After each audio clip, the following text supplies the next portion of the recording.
10th class में आपके जितने भी स्टूडेंट्स हैं तो बोर्ड के एग्जाम में आपका इंग्लिश में आपके इंपॉर्टेंट लेटर्स आते हैं, चाहे आपका वो ऑर्डर टू रिटर्न हो, चाहे वो इंक्वायरी हो, चाहे कंप्लेन लेटर हो, चाहे आपका लेटर टू एडिटर हो। जैसे सबसे पहले कौन सा लेटर है आपका, लेटर टू एडिटर। ये आपका बहुत इंपॉर्टेंट लेटर है। आप कभी भी बोर्ड्स में जाएंगे तो आपको ऐसे लेटर्स आ सकते हैं, लेटर टू एडिटर। ये बहुत इंपॉर्टेंट है। जितने भी आपके सीबीएसई के स्टूडेंट हो, चाहे आपके स्टेट बोर्ड्स के हों, उन सब के लिए लेटर आना बहुत ज़रूरी है। ये आपका करीबन 10 मार्क्स का आएगा। फिर दूसरा लेटर जो आता है वो बहुत ही इंपॉर्टेंट है, वो है आपका कंप्लेन लेटर। कंप्लेन लेटर मतलब आप समझ सकते हो, चाहे इलेक्ट्रिसिटी की समस्या हो, चाहे वाटर सप्लाई हो, चाहे कोई सफाई व्यवस्था की समस्या हो, तो आप लेटर लिखेंगे किसी भी संस्था को। चाहे आप पानी की संस्था को लिखोगे, चाहे विद्युत विभाग को लिखोगे, चाहे आप नगर निगम को लिखो, तो क्या लिखोगे, लेटर टू कंप्लेन। ठीक है, कैसे लिखेंगे आप, लेटर टू कंप्लेन। ये भी आपका 10 मार्क्स का आता है। और जितने भी आपके 10th के स्टूडेंट हैं बोर्ड्स के, चाहे वो सीबीएसई हो, चाहे आईसीएसई हो, वो आपको ये लेटर आना ही चाहिए, क्योंकि इसमें कोई ऑप्शन नहीं है, ये आपका आएगा ही आएगा। चाहे वो लेटर टू एडिटर आ जाए, चाहे लेटर टू कंप्लेन आ जाए। फिर तीसरा जो लेटर आता है हमारा, वो आता है ऑर्डर टू रिटर्न। अब ऑर्डर टू रिटर्न क्या है भैया, आज को क्या है, डिजिटल ज़माना है, घर बैठे आप कोई भी सामान मंगा लेते हैं। चाहे आप फ्लिपकार्ट से मंगा लें, चाहे आप अमेजोन से मंगा लें, चाहे आप किसी से भी मंगा लें, तो वो क्या आता है, ऑर्डर टू रिटर्न। अब सपोज आपने कोई सामान मंगाया और वो आपके लायक है नहीं, चाहे फिटिंग में कोई दिक्कत है, या कलर है, या वो खराब निकल गया, तो उसके लिए आप क्या करेंगे, एक लेटर लिखेंगे किसी भी संस्था को, चाहे वो आपने फ्लिपकार्ट से मंगाया है, चाहे अमेजोन से मंगाया है, चाहे कोई भी अन्य, चाहे मीशो बोल सकते हो आप। तो कौन सा लेटर लिखोगे आप, ऑर्डर टू रिटर्न। ये भी आपका करीबन 10 मार्क्स का आएगा। जो आपका राइटिंग सेक्शन आता है वो आपका करीबन 25 to 30 आता है। तो ये भी बहुत इंपॉर्टेंट है, आप इसको नेग्लेक्ट नहीं कर सकते। जो भी बच्चा आपका हाई मार्क्स ऑब्टेन करना चाहते हैं बोर्ड्स के एग्जाम्स में, तो आपको ये लेटर आने ही चाहिए। फिर आपका चौथा लेटर कौन सा है आपका, इंक्वायरी। इंक्वायरी में क्या आता है, अब आप कहीं घूमना चाहते हैं, चाहे कहीं जाना चाहते हैं, तो आप क्या करते हो, इंक्वायरी करते हैं। सपोज कोई नैनीताल जाना चाहता है या मसूरी जाना चाहता है, आपके फैमिली लोगों का, आप 5-6 जाने 7 जानों का आपका क्या है, एक प्लान है कि आप लोग जैसे मसूरी जाना चाहते हैं। तो सपोज आप किसी होटल में, आपने वहाँ पे एक लेटर लिखना है कि आपकी कितनी ही वहाँ पे जो पैकेज है, होटल का पैकेज 4 डेज का, 5 डेज का कितना है। सपोज या तो किसी बंदे की शादी हुई है और वो अपने मेहमान के साथ अपना कुछ दिन अपना हॉलीडे इंजॉय करना चाहते हैं, तो आप एक लेटर लिखेंगे, क्या, लेटर टू इंक्वायरी। आइए किसको लिखते हैं आप किसी भी होटल के मैनेजर को, जो वो आपको बताएगा कि उसके होटल का कितना पैकेज है, प्लस आपका ट्रांसपोर्ट कितना है आपका, और कितना आपका टोटल खर्चा आएगा। इंक्वायरी लेटर का मतलब यही होता है कि टोटल बजट आप उससे पूछना चाहते हैं, क्योंकि आप कहीं पे भी जाएंगे तो आपको बजट तो पता ही होना चाहिए। ठीक है, अब जैसे कि मैं आपको एक एग्जाम्पल के तौर पर बता देता हूँ। सपोज आपका ये है जैसे ऑर्डर टू रिटर्न वाला जो है, तो एक एग्जांपल में आपको एक लेटर लिख के, आपका एक जो लेटर है सबसे इंपॉर्टेंट है। आजकल हर इंसान आपका डिजिटली कोई भी सामान ऑर्डर करता है, चाहे वो फ्लिपकार्ट हो, चाहे अमेजोन हो, चाहे मीशो हो। आप सपोज आपने कोई सामान ऑर्डर किया और वो आपको, या उसका साइज में कोई दिक्कत है, या वो सामान ही खराब है, या वो आपको टूटा फूटा मिल गया, तो आप क्या करोगे। अब आपने तो पैसे दे दिए, अब क्या चाहते हो आप, आपका जो सामान आपके पास आया है वो क्या हो जाए, रिटर्न हो जाए। तो आप उसके लिए क्या लिखेंगे, एक लेटर लिखेंगे। तो आपका लेटर क्या होगा, वो order to return, letter for order to return.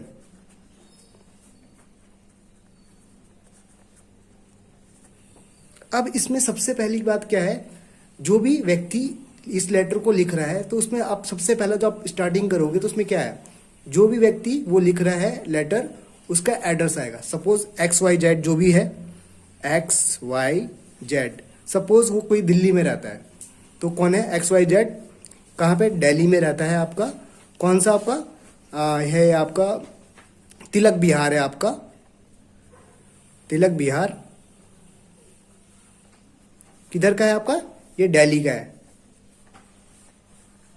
तो आप सबसे पहले आप एड्रेस लिखेंगे, फिर आप एक लाइन छोड़ेंगे, फिर जिस दिन भी वो लिख रहा है डेट, सपोज आज कितनी है आपकी, 4 तारीख, 4 तारीख को वो लिख रहा है, तो 4 अगस्त हो गया आपका डेट 2022। ठीक है, उसके बाद से किसको लिख रहा है, कौन सी संस्था से मंगाया था उसने, सपोज उसने फ्लिपकार्ट से मंगाया था, तो the manager of Flipkart, the manager of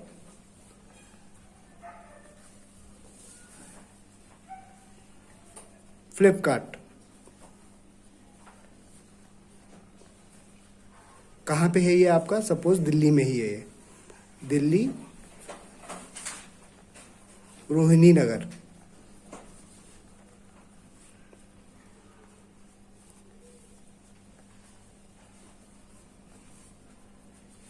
अब आपका सब्जेक्ट क्या है? आप अब सब्जेक्ट डालोगे।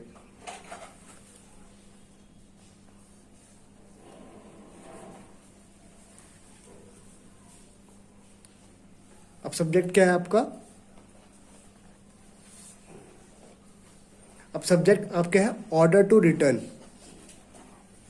Order to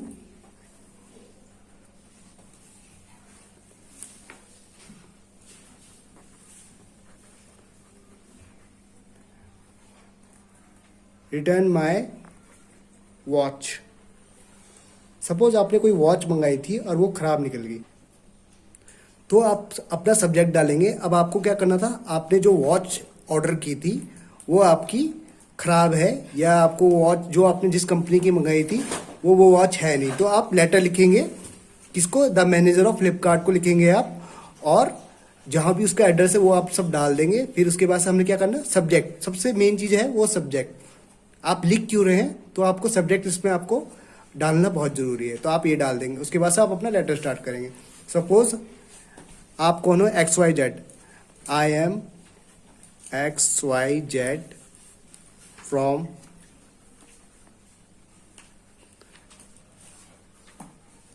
Delhi, last month I ordered the watch। क्या मंगाई थी आपने? घड़ी मंगाई थी। Watch from the Flipkart. कहाँ से? फ्लिपकार्ट से।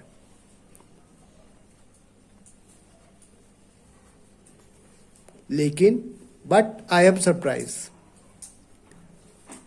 I am shock. आप एकदम चौंक गए व्हेन यू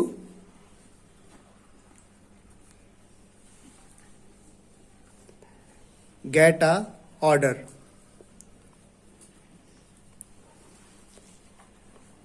क्योंकि बिकॉज आपकी जो घड़ी थी वो क्या थी? खराब थी। Because my watch is not working, my watch is not working properly।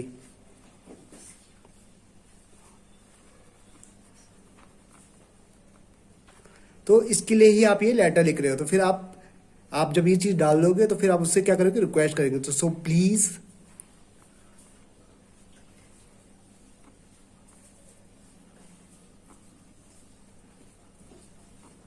Change my order as soon as possible। अब वही चीज़ जिसने लेटर लिखी है वो आपने सबसे पहले स्टार्टिंग में डाला था, XYZ तिलक बिहार दिल्ली। अब वही चीज़ दोबारा आप नीचे लिख देंगे, XYZ तिलक बिहार न्यू दिल्ली।